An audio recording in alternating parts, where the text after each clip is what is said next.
Assalamualaikum warahmatullahi wabarakatuh. Halo teman-teman, perkenalkan saya Kalisa Ratu Zinta dari Program Studi Manajemen Keuangan Universitas Pamulang. Pada video kali ini, saya akan membagikan tutorial analisis regresi data panel menggunakan EFUS.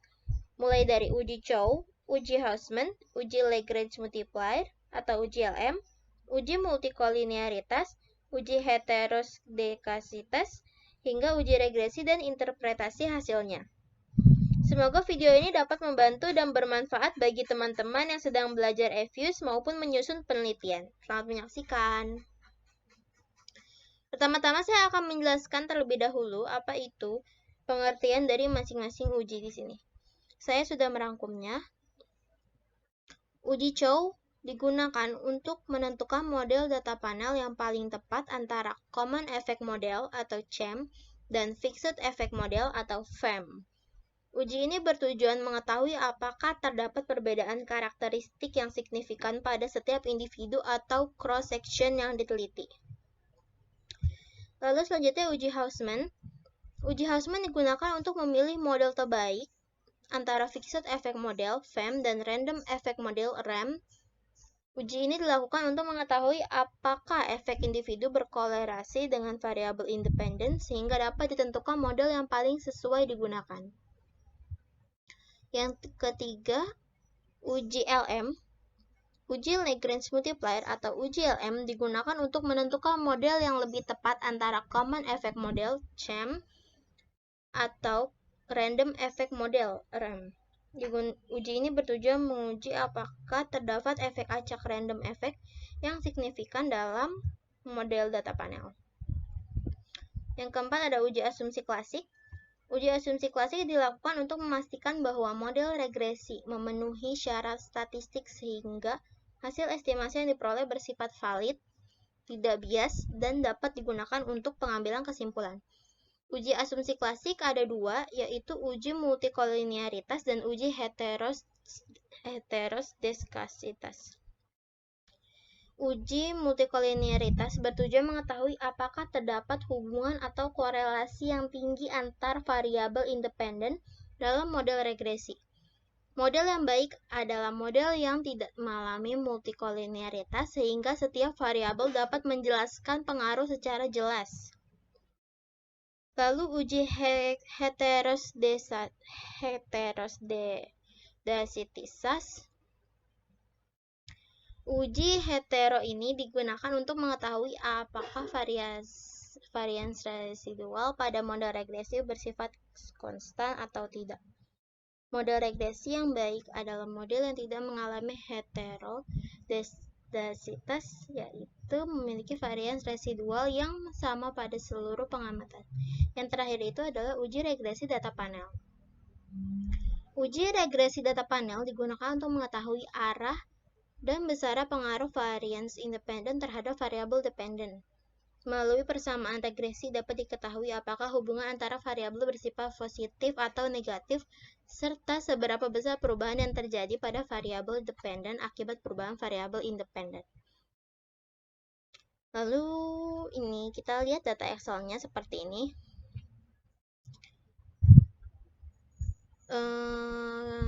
Saya menggunakan ROE, NPF, dan capital buffer. Di sini capital buffer sebagai Y, NPF sebagai X1, dan ROE ini sebagai X2. Lalu kita lanjut langsung ke EFUS-nya. Kita buka EFUS. Saya menggunakan EFUS 13.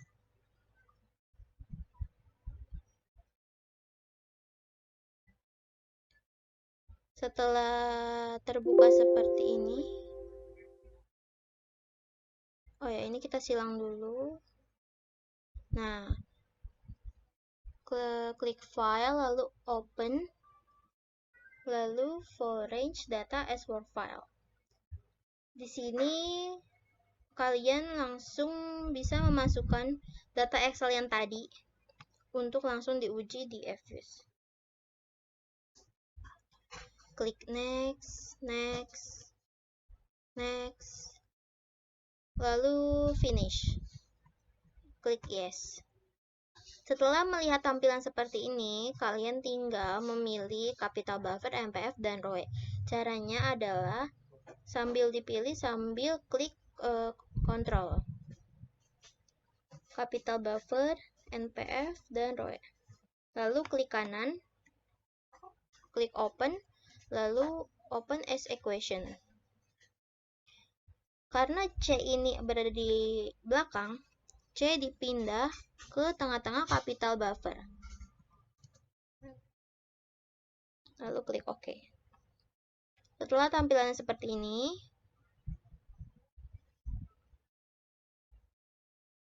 nah, uji pertama itu kita akan melakukan uji Chow.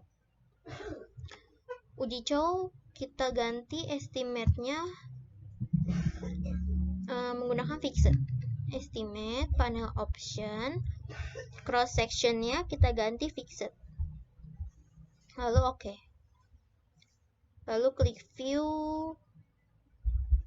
pilih fixed random effect testing, lalu klik yang paling atas, redundant fixed effect likelihood ratio. Nah, ini adalah hasil dari uji Chow. Ini hasilnya. Bagian yang atas ini. Atau jika ingin lebih jelas, kita akan lihat di sini. Nah, ini hasil uji Chow-nya. Berdasarkan hasil uji Chow, nilai probabilitas cross-section F sebesar 0,7348 dan cross-section C-square sebesar 0,6587, yang keduanya lebih besar dari 0,05. Jadi lebih besar dari 0,05. Lalu yang kedua, kita akan melakukan uji Hausman. Estimate-nya kita ganti lagi, panel option, cross-section-nya kita ganti random. Klik OK, lalu view, seperti tadi, fixed random effect testing, lalu ini, yang paling bawah, Hausman test. Nah, ini hasil uji Hausman, bagian atas ini. Ini hasil dari uji Hausman.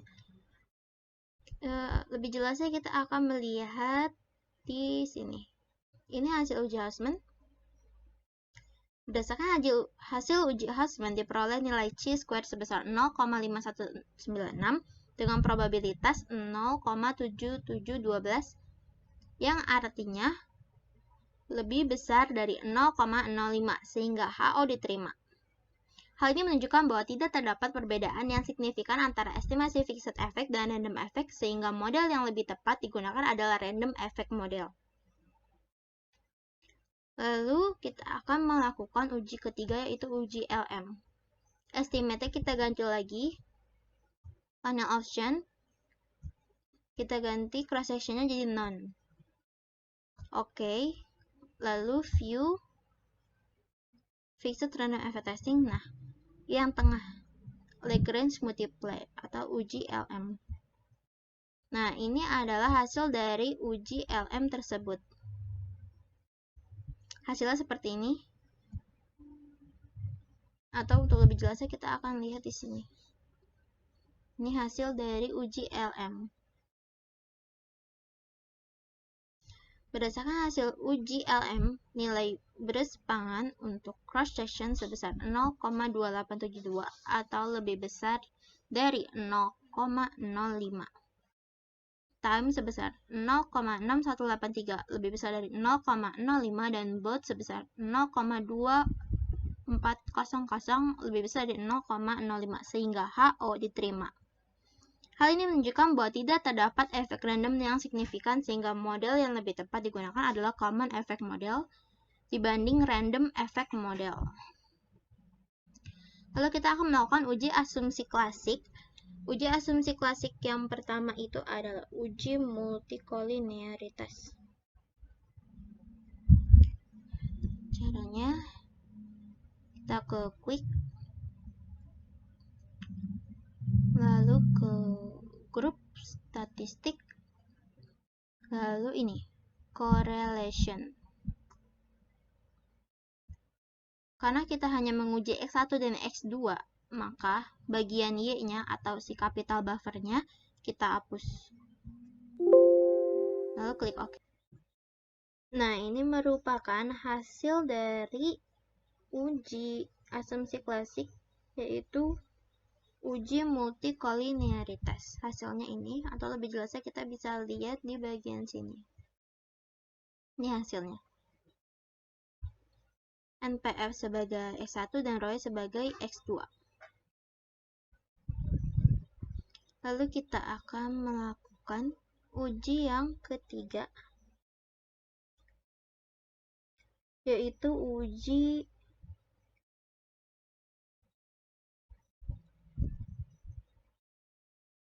heteroskedastisitas.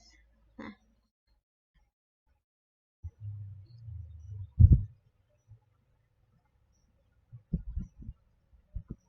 ini kita hapus dulu.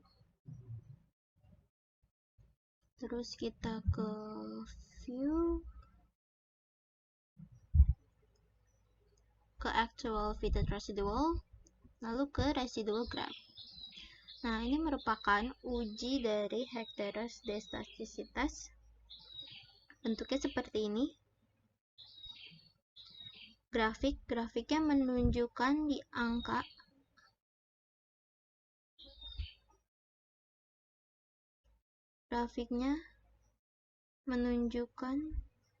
di angka 118. Nah, untuk lebih jelas kita bisa lihat di sini. Nih. Berdasarkan uji heteroskedastisitas melalui grafik residual, terlihat bahwa sebaran residual pada variabel capital buffer menyebar secara acak pada beberapa nilai, sekitar 20 hingga 118, dan tidak membentuk pola tertentu.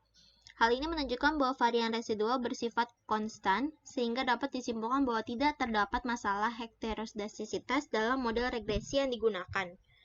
Yang terakhir, kita akan melakukan uji regresi. Uji regresinya, kita ke view, lalu klik representation. Nah, ini adalah hasil dari uji regresinya. Bagian yang bawahnya aja. Secara jelasnya kita akan melihatnya di sini. Nah, ini dia uji regresinya. Berdasarkan hasil uji regresi diperoleh persamaan capital buffer seperti di atas. Hal ini menunjukkan bahwa NPF dan ROE memiliki hubungan negatif terhadap capital buffer. Artinya, setiap kenaikan NPF akan menurunkan capital buffer sebesar 5,4625 dan setiap kenaikan ROE akan menurunkan capital buffer sebesar 0,1672 dengan asumsi variabel lain tetap. Sementara itu, nilai konstanta sebesar 45,4533 menunjukkan bahwa ketika NPF dan ROE bernilai 0, maka capital buffer berada pada angka tersebut. Baik, seperti ini. Demikian tutorial yang dapat saya sampaikan mengenai analisis regresi data panel menggunakan Fuse, mulai dari uji Chow, uji Hausman, uji Lagrange multiplier, uji asumsi klasik, hingga uji regresi. Semoga penjelasan dalam video ini dapat membantu dan bermanfaat bagi teman-teman dalam memahami penggunaan Fuse untuk penelitian. Terima kasih atas perhatiannya dan waktunya. Wassalamualaikum warahmatullahi wabarakatuh.